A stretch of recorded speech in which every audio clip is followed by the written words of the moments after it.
राधे राधे दोस्तों, कैसे हैं आप? आशा करती सभी स्वस्थ होंगे, मस्त होंगे, व्यस्त होंगे। मैं भी अच्छी हूँ। आज हम जा रहे हैं 3 देवियों के साथ भागवत कथा सुनने के लिए। भागवत कथा का तीसरा दिन और आपको वहाँ की झलकियाँ दिखाते रहते हो। आप हमारे साथ बने रहें बस।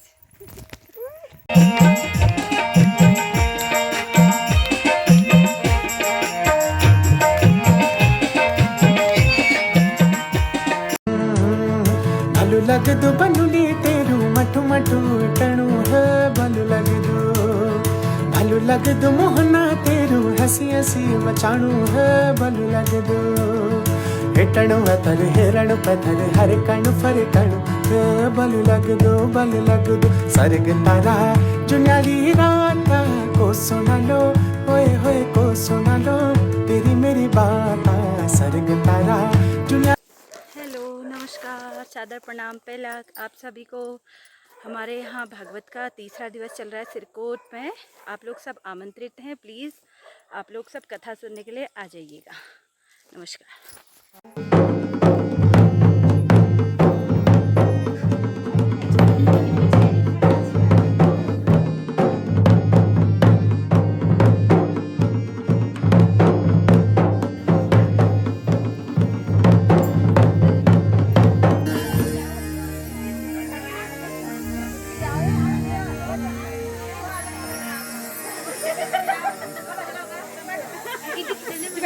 आलू देती बैठो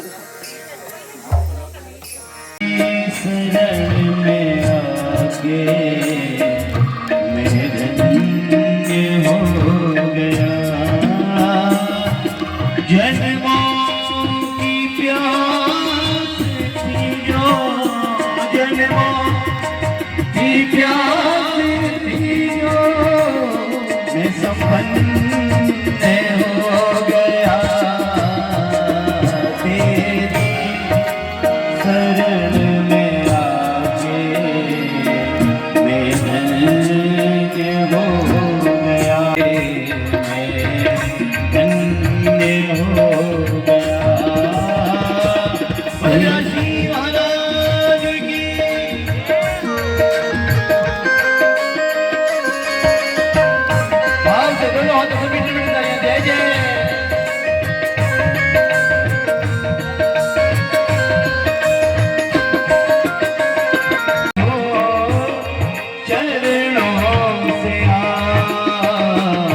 चरणों के ही सहारे, चरणों के ही सहारे मैं भव पार हो गया, तेरी शरण में आके हो गया, तेरी शरण में आके।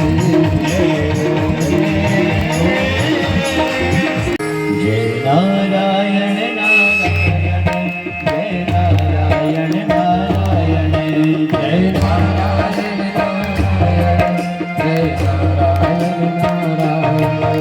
श्री भागवत भगवान की है आरती, भागवत भगवान की है आरती। पापियों को पाप से है तारती, श्री भागवत भगवान की है आरती। पापियों को पाप से है तारती। ये अमर ग्रंथ ये मोती पंथ ये पंचम वेद निराला, नव जोत जलाने वाला। ये अमर ग्रंथ है मुक्ति पंथ ये पंचम वेद निराला, जोत जगाने वाला। हरि नाम यही हरि नाम यही, हरि नाम यही हरि नाम यही, जग के मंगल की आरती। पापियों को पाप से हटारती, श्री भागवत भगवान की है आरती। पापियों को पाप से हटारती। शांति गीत पावन गुनीत पापों को मिटाने वाला, बिगड़ी को बनाने वाला, बिगड़ी को बनाने वाला, बिगड़ी को बनाने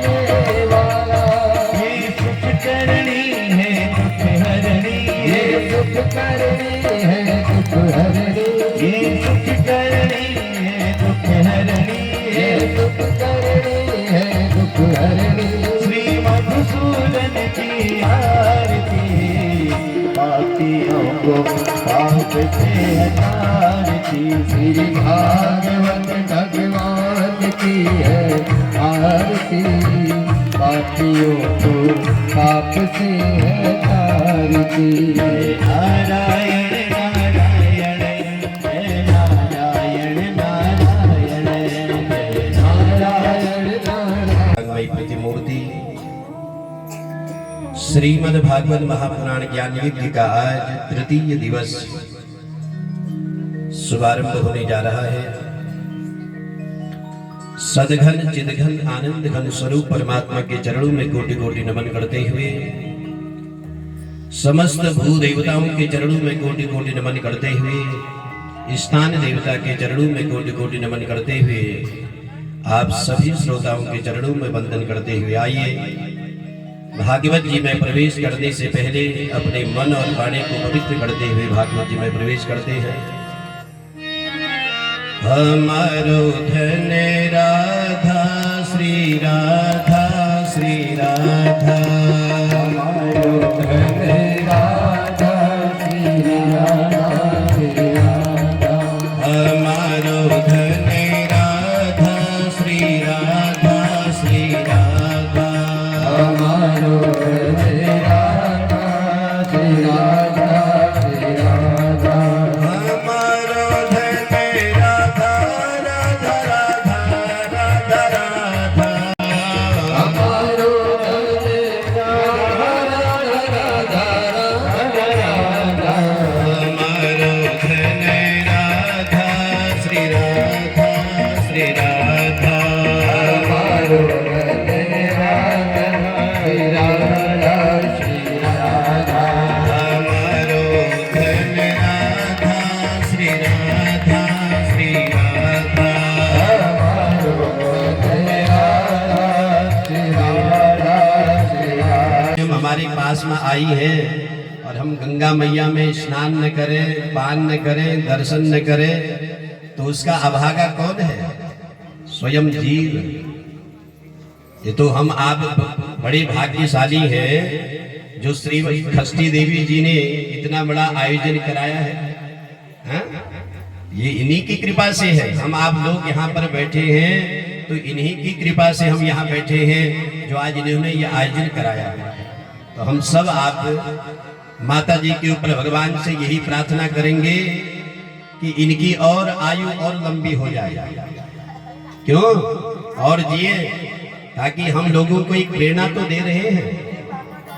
वाह जय हो। अभी एक भागवत और करेंगे माता जी, जोरदार तालियों से सहयोग है? तो भगवान की कृपा है, इनके ऊपर कृपा बनी रहेगी। जीवेम सरदह सतम, हाँ? भगवान की अवश्य कृपा बनी रहेगी।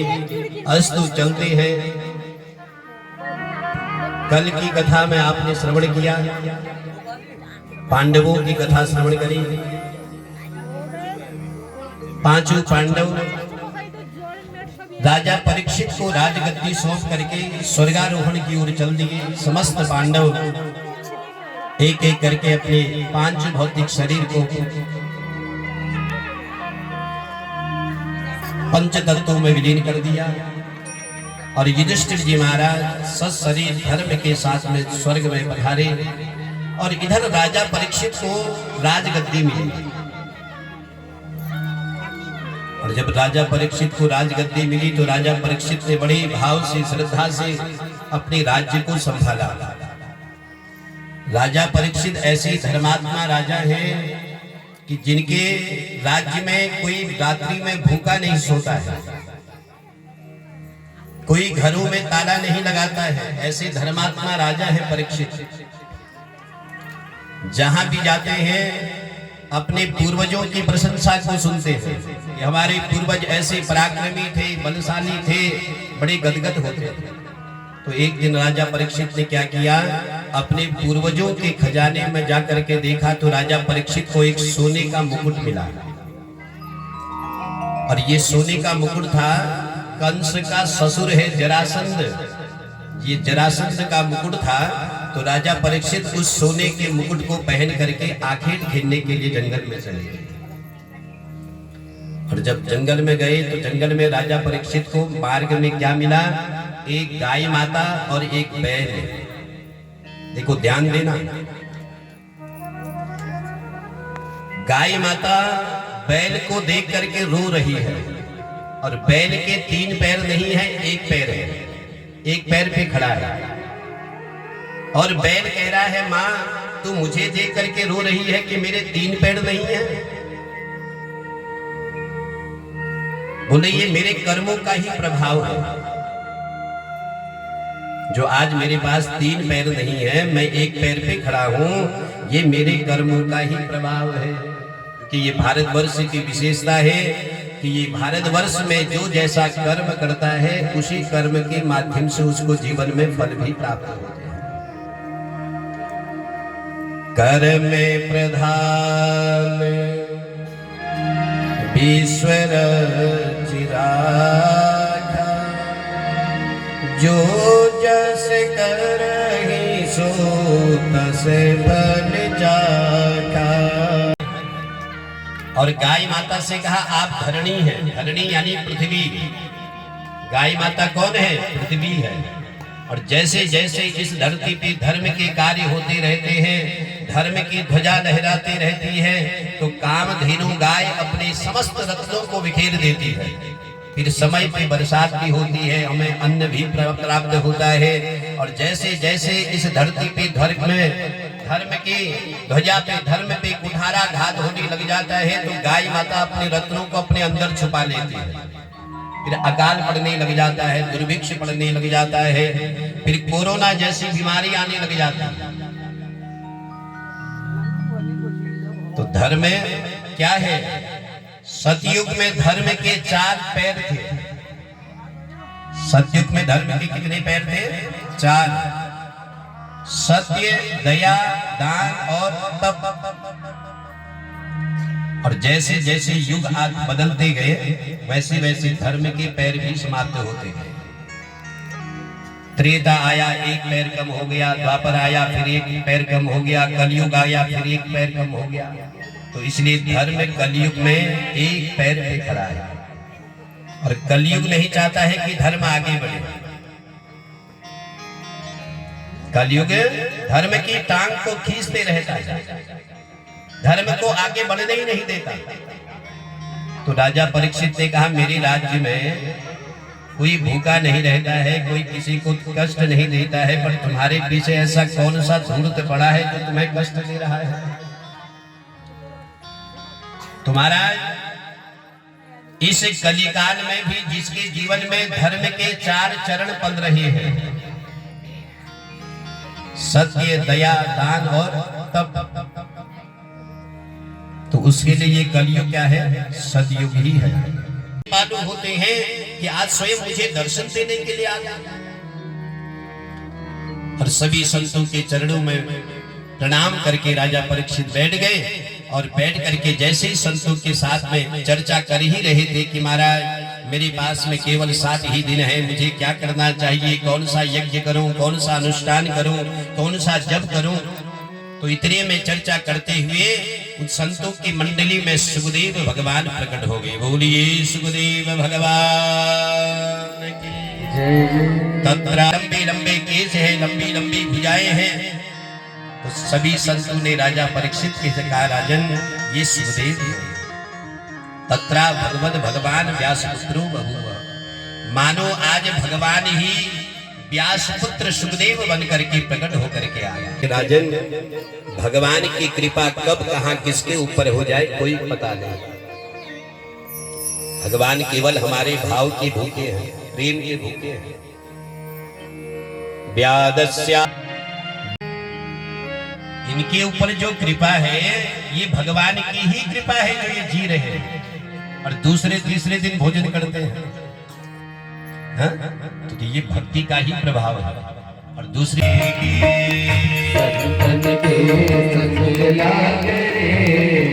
तेरी अच्छी बनेगी, अच्छी बनेगी तेरी किस्मत जगेगी, अच्छी बनेगी तेरी किस्मत जगेगी, अच्छी बनेगी तेरी बिगड़ी बनेगी, अच्छी बनेगी तेरी बिगड़ी बनेगी।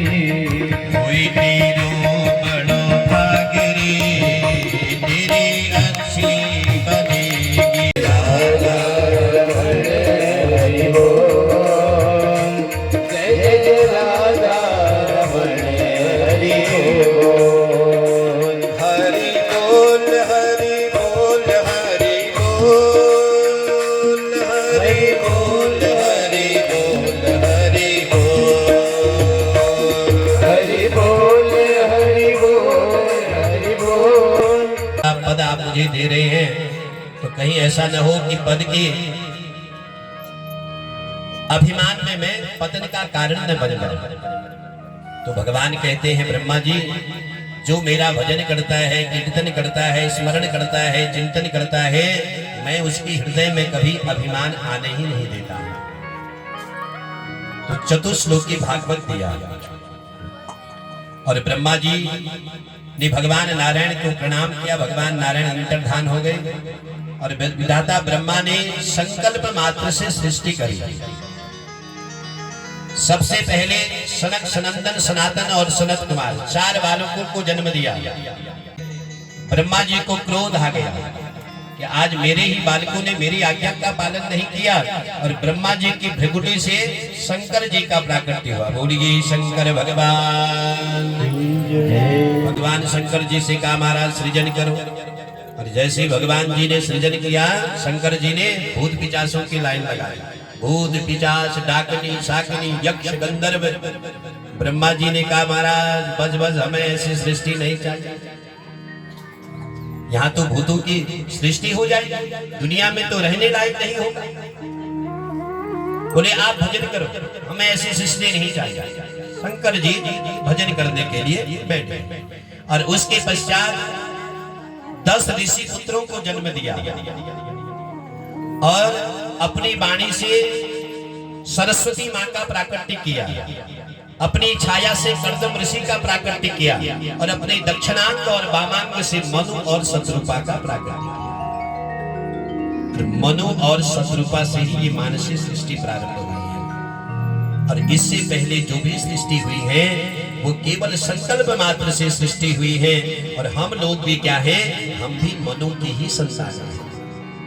मन में धर ले ध्यान, भाव बिन मिले नहीं भगवान, भाव बिन मिले नहीं भगवान, भाव बिन मिले नहीं भगवान, बिन मिले नहीं भगवान।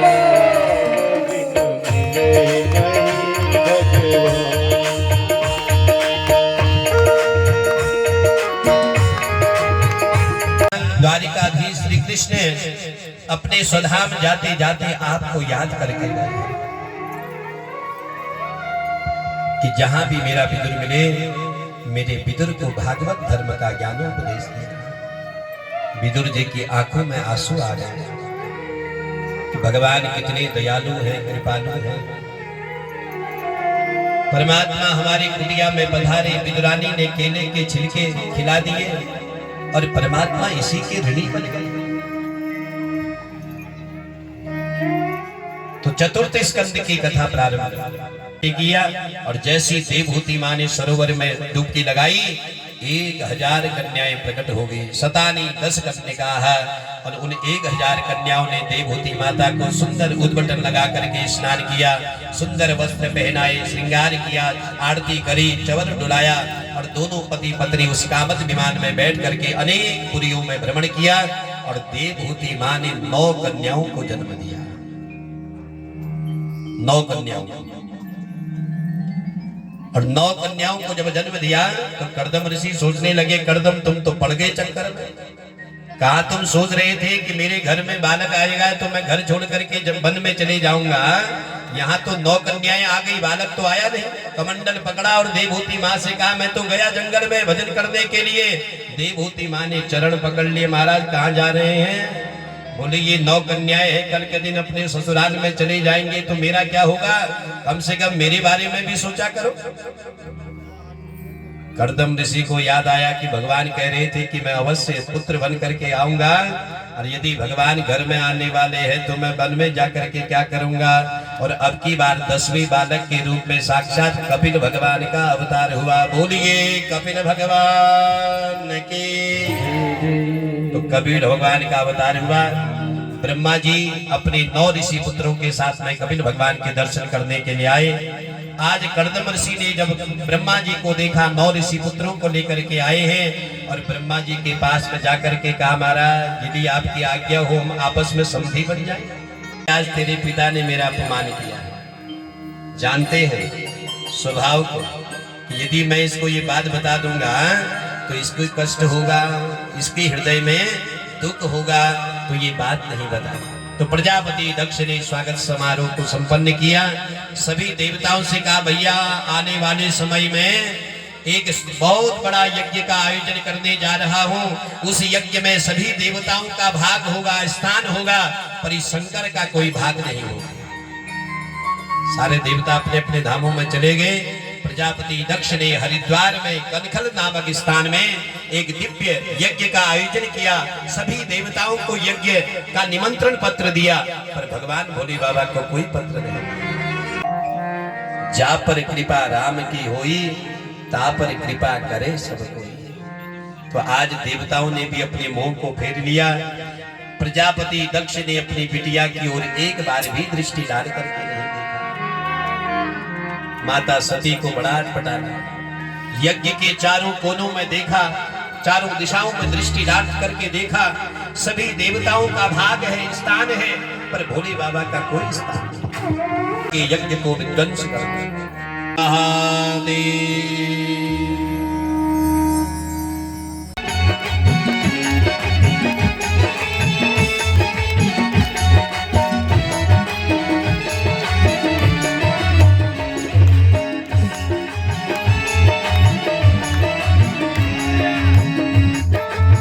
उत्तान उत्पाद का बेटा ध्रुव, जिसने अपना ध्यान मेरे चरणों में लगा लिया है, आज मैं अपने भक्त को दर्शन देने के लिए जा रहा हूँ। देखो भक्ति में कितनी शक्ति है कि आज स्वयं भगवान अपने भक्त को दर्शन देने के लिए मधुबन में आ गए।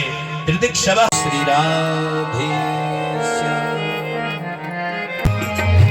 जय मैया दुर्गा भवानी, जय मैया, जय मैया दुर्गा भवानी, जय मैया, जय मैया दुर्गा भवानी, जय मैया, जय हो।